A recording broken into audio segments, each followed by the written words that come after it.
ভোটারদের সচেতন করতে সচেতনতামূলক বিভিন্ন উদ্যোগ গ্রহণ করেছে আমবাসা মহকুমা প্রশাসন। এরই অঙ্গ হিসেবে মঙ্গলবার ৪৭ আমবাসা বিধানসভা কেন্দ্রের মহকুমা শাসকের উদ্যোগে তথা রিটার্নিং অফিসারের কার্যালয়ের উদ্যোগে ভোটারদের সচেতন করার লক্ষ্যে এক সাইকেল র্যালি অনুষ্ঠিত হয়।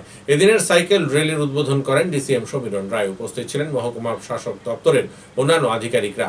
এদিনের এই বাইসাইকেল র্যালিটি আমবাসা পিআরটিআই এর সামনে থেকে শুরু হয়ে আমবাসা বাজার এলাকার বিভিন্ন পথ পরিক্রমা করে ডলুবাড়ি স্থিত মহকুমা শাসকের অফিসের সামনে এসে শেষ হয়। এক সাক্ষাৎকারে ডিসিএম সমীরণ রায় জানান, নির্বাচন দপ্তর থেকে বর্ষব্যাপী ভোটারদের সচেতন করার লক্ষ্যে একটি ক্যালেন্ডার তৈরি করা হয়। তারই অঙ্গ হিসেবে এই সাইকেল র্যালি। যে বিশ্বের বৃহত্তম গণতন্ত্রের দেশ হচ্ছে আমাদের ভারতবর্ষ। এই দেশের গণতন্ত্রের ভিত্তি তখনই সুদৃঢ় হয় যখন জনগণ অধিক মাত্রায় ভোটদানের মাধ্যমে সরকার নির্বাচন করেন। তো আমাদের বর্ষব্যাপী একটা ক্যালেন্ডার আমরা নির্বাচন দপ্তর থেকে তৈরি করেছি।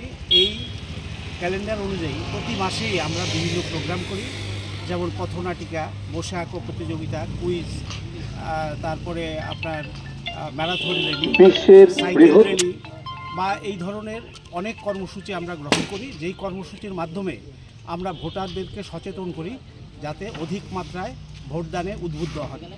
তো সেই কর্মসূচিকে সামনে রেখে আমরা মার্চ মাসে এই বছরের 2025 সালে সাইকেল র্যালির একটা অনুষ্ঠান রেখেছি। নির্বাচন কমিশনের নির্দেশ অনুসারে একটাই বার্তা দেওয়ার উদ্দেশ্য আমাদের, যে অধিক মাত্রায় আপনারা ভোট কেন্দ্রমুখী হন, ভোট দিন, গণতন্ত্রকে সুদৃঢ় করুন। দেশের এই যে সুবৃহৎ গণতন্ত্রের ভূমি ভারতবর্ষ, তার ঐতিহ্যকে অম্লান রাখুন, ভারতের গরিমা রক্ষা করুন।